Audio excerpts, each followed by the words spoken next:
हमनी के संस्कृति, हमनी के संस्कार सदा रहे हमनी के साथ। भारत के महान ग्रंथ और काव्य सब के संपूर्ण संकलन सब्सक्राइब करें तिलक।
अरे सुदामा, का भइल? रोवत तारा का है? हम सोचत हई कि हमके तोहरा जैसन मित्र कहवा मिली। अरे जब तक हम हई तब तक कौनो और मित्र के का जरूरत है? तोहार शिक्षा समाप्त हो गेल है, तू चल जीबा, फिर हम अकेले रह जाई। हमार तो और केहू मित्र भी नहीं के।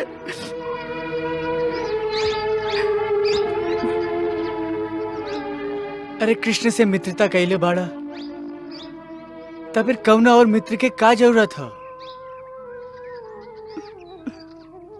देखा, तुमके जब भी जरूरत होई ना, हम वही समय दौड़ल चलाई। कबो जरूरत पड़ला पर झिझकी मत, या हमरा पास आ जाई है, या हमके अपना पास बुला लिया। वचन दा, ऐसन करबा ना? बोला, हमके भुलाइबा त ना? बोला, ऐसन करबा ना? तोहरा जैसन मित्र के भुलाइल असंभव है मित्र, असंभव है। सुदामा, सुदामा,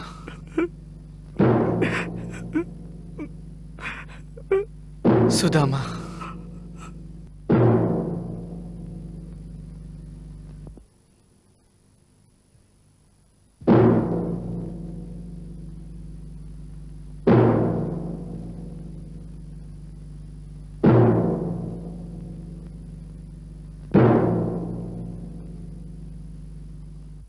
बहुत गहरा सोच में लागत है। का बात है? का सोच रहल हैं आप? कृष्ण के बारे में सोच रहा है। कृष्ण के बारे में? कृष्ण के बारे में का सोच रहल हैं आप? मालूम ना काहे ऐसा आभास हो रहा है, जैसे आज यात्रा में उनकर कोनो और ही रूप देख ले हैं। कैसन रूप? जैसे उनकर भुजा बढ़ गई होखे। 4 भुजा, 8 भुजा, कुछ समझ में नहीं की आवत। स्मृति पटल पर धुंधला सा चित्र उभरेला, बाकी साफ कुछ दिखाई नहीं की देत। ई त हमहू जानत हई कि ऊ कौनो अलौकिक प्रतिभा के स्वामी ह, कौनो सामान्य मनुष्य नहीं खे। बाकी भुजा बढ़ गईल ह, ई सपना कैसन ह? हो सकेला सपना ही देखले होगी। जे भी ह, इतना त निश्चित ह कि ऊ कौनो दिव्य प्राणी ह, जेकरा कौनो कारणवश ए धरती पर जन्म लेवे के पड़ गई। हो सकेला।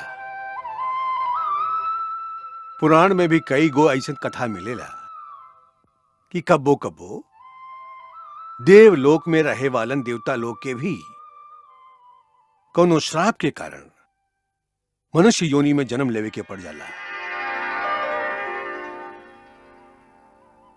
हमके तई कृष्ण भी कुछ ऐसने लागेला कि जैसे कोनो श्राप के कारण। अरे कृष्ण,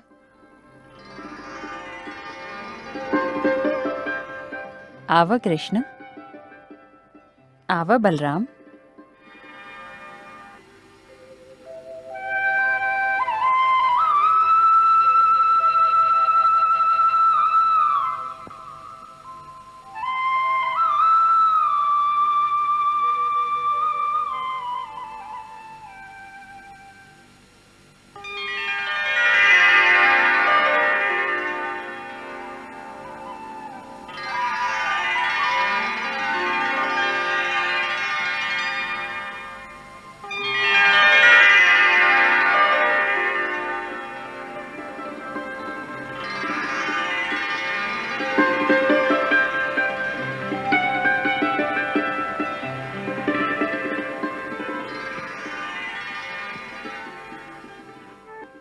गुरुदेव, गुरु आपन शिष्य के जे विद्या के दान देवेला, शिष्यों का ऋण जन्म जन्म तक भी ना चुका सकेला।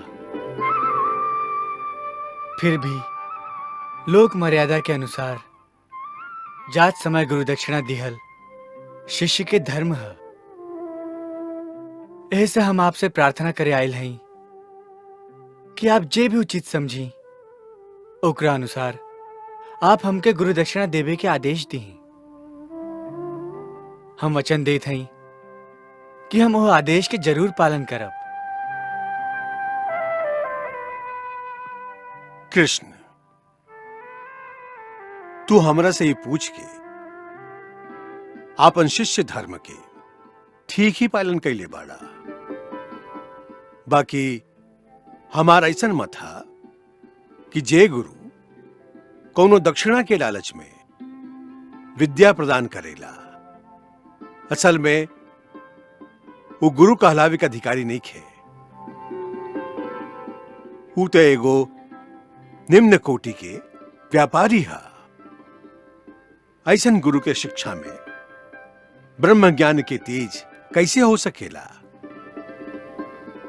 फिर भी तो के आचार्य ऋण के भार से मुक्त करे खातिर हम तो से गुरु दक्षिणा के रूप में एगो वचन मांगत हई। आज्ञा गुरुदेव। हमके वचन दा, जे विद्या हम तो के सिखौले हई ओकर जन कल्याण खातिर सदुपयोग करबा, और जे शक्ति तो के प्रदान कैले हई ओकर उपयोग केहू के पीड़ा देवे खातिर, दुख देवे खातिर या केहू के संगे अन्याय करे खातिर ना करबा। हां, बल्कि उनका उपयोग कोनो दुखी और अन्याय से पीड़ित प्राणी के सहायता खातिर अवश्य करबा। जहां कोनो आताताई के, कोनो अत्याचारी के देखबा तो ओकर नाश करे खातिर ओ शक्तियन के प्रयोग अवश्य करवा। हमके वचन दा, बस हमारी है गुरु दक्षिणा।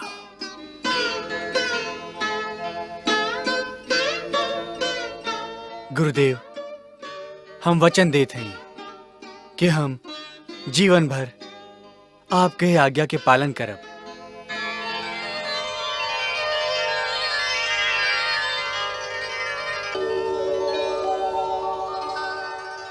इतना दिन आप हमके आपन ममता के अचरा के छाया में आश्रय दिली,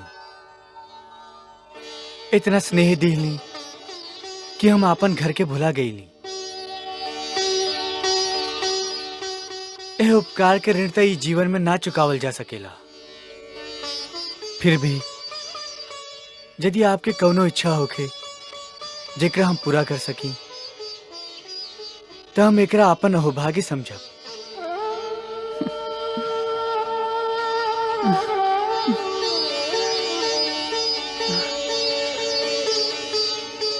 हमार इच्छा तू पूरा ना कर सकबा, ऐसे मत पूछा हमरा से। ना माई, ऐसन कौनो इच्छा नहीं खे जेकरा हम ना पूरा कर सकी। हम वचन देत हई कि यदि हमके आपन प्राण भी देवे के पड़ जाए तबो हम आपके इच्छा जरूर पूरा करब। ऐसे कहीं का इच्छा बा आपके?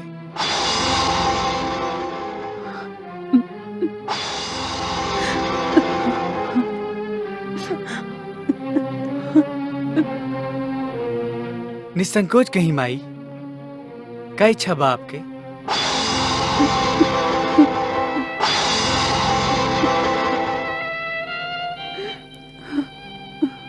कहीं माई, कहीं गुरुमाता, कहीं गुरुमाता, कहीं माई, कहीं ना। का पूछे तारा हमरा से? हमारी इच्छा केहू पूरा न कर सकेला, ऐसे मत पूछा हमरा से, मत पूछा हमरा से, मत पूछा, मत पूछा, मत पूछा।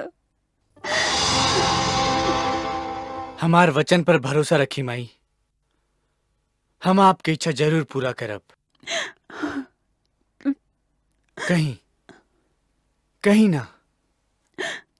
तो सुना, हमार एक ही बेटा रहे पुनर्दत्त, जे जवानी में ही मर गईल।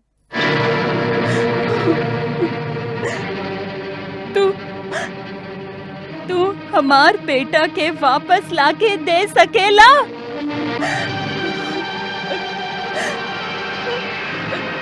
बोला।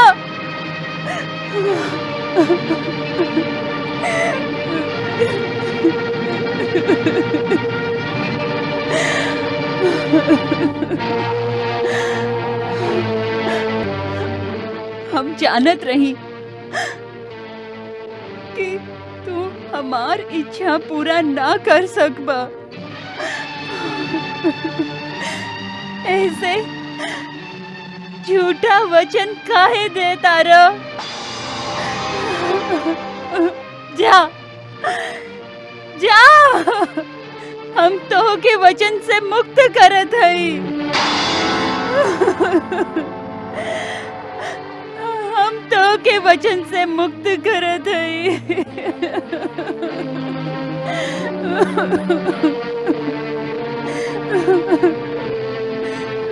ओकर मृत्यु कैसे भइल रहे? ओकरा समुद्र खा गईल। ओकरा समुद्र खा गईल। समुद्र? हाँ, हम प्रभास क्षेत्र में पर्व स्नान खातिर गई रही। हमार पुनर्दत्त भी उहवे किनारे पर स्नान करत रहे कि अचानक समुद्र के एगो लहर ओकरा खींच के अंदर ले गई। फिर वो वापस ना लौटल।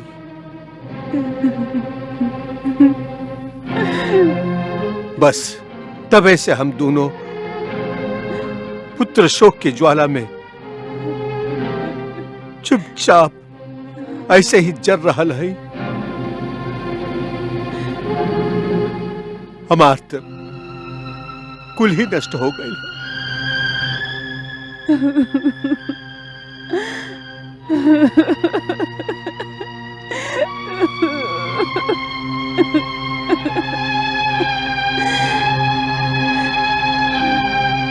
बाकी बाकी ये बात के निश्चय आप कैसे कर ले ली कि पुनर्दत्त की मृत्यु हो गई ला? जेकरा समुद्र खा जाई फिर काऊ जीवित रही। हो सकेला, कबो कबो ऐसन भी तो होखेला कि समुद्र में डूब के भी प्राणी ना मरेला।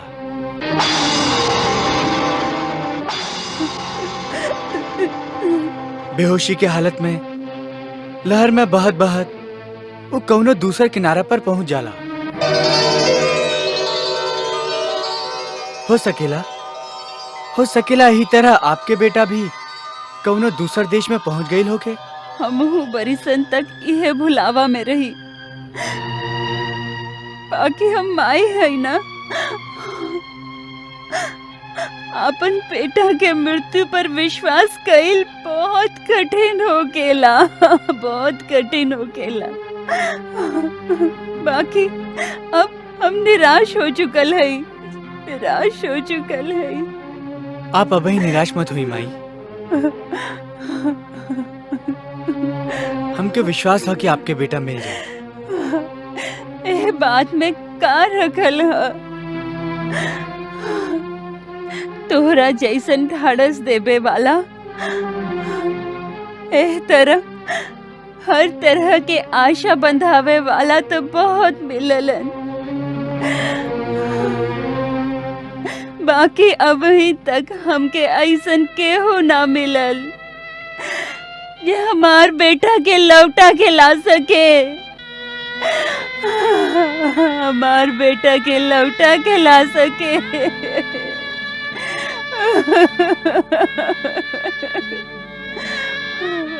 आपन शोक के बोझ ई लइकन पर काहे डारत हैं?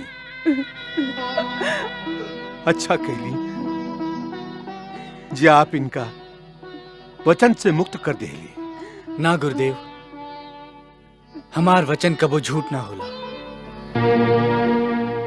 हम वचन धीले हैं कि प्राण देके भी आपन वचन के पूरा करब। ऐसे आज हम प्रतिज्ञा करत हैं कि आपके पुत्र तीनों लोक में जहां भी है हम ओकरा ढूंढ के आपके पास ले आई।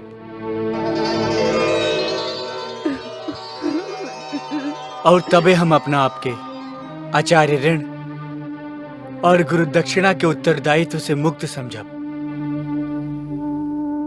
जब तक हम आपके पुत्र के वापस ना ले आईब तब तक हम अपन घरे ना जाइब।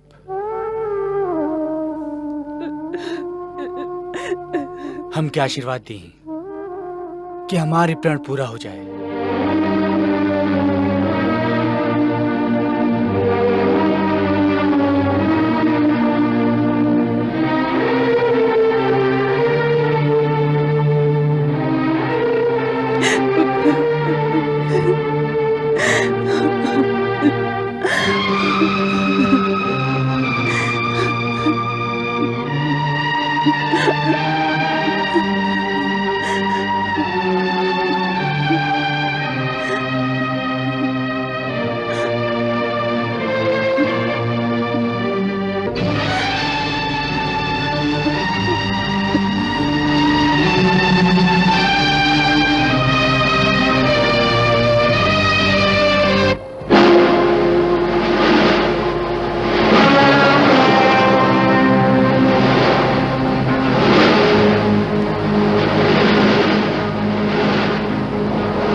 हे जगतपति, हे त्रिलोकीनाथ, हमार तट पर स्वयं पधार के आप हमके दर्शन देवे की कृपा कैली। एकरा खातिर कोटि कोटि धन्यवाद।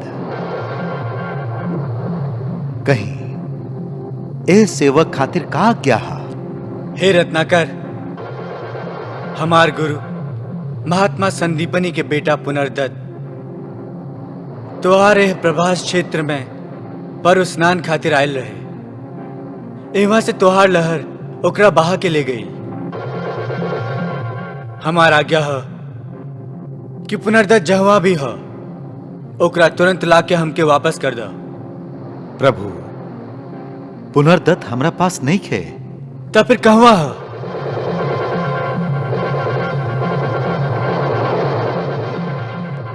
भगवान, हमार गहराई में पांचजन नाम के एगो महान राक्षस रहेला। ये उहे महादैत्य के काम हो सकेला, काहे कि वो हमेशा तट पर स्नान करे वालन के खींच के समुद्र में ले जाला और उनका खा जाला। पुनर्दत्त के भी वह खा गई हुई।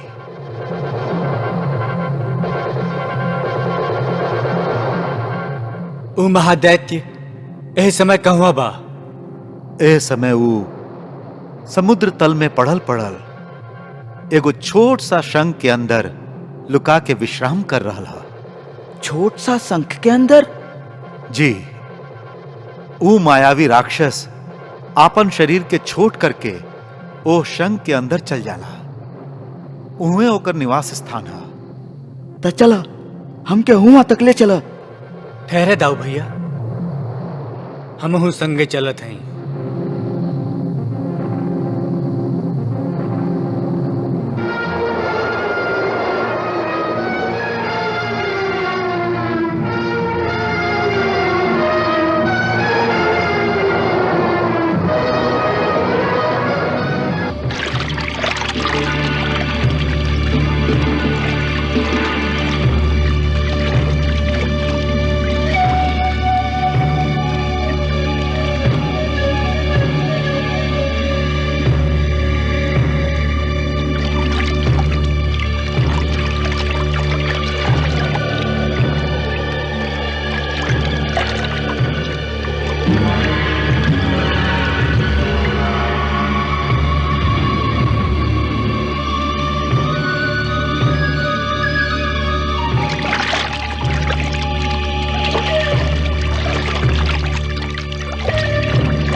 जागा दैत्यराज, बाहर निकला और देखा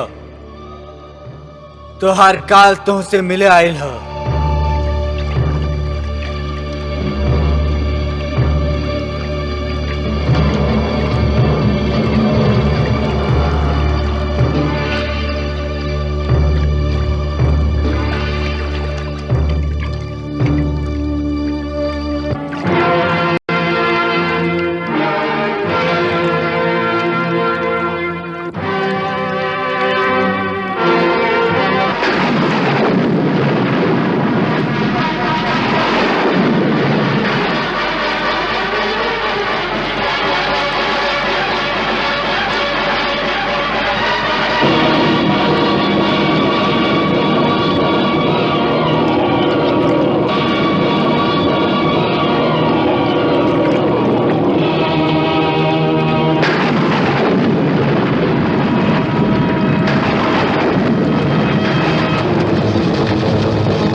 परंपरा में हरे राम राम राम हरे हरे हरे कृष्णा कृष्णा कृष्णा हरे कृष्णा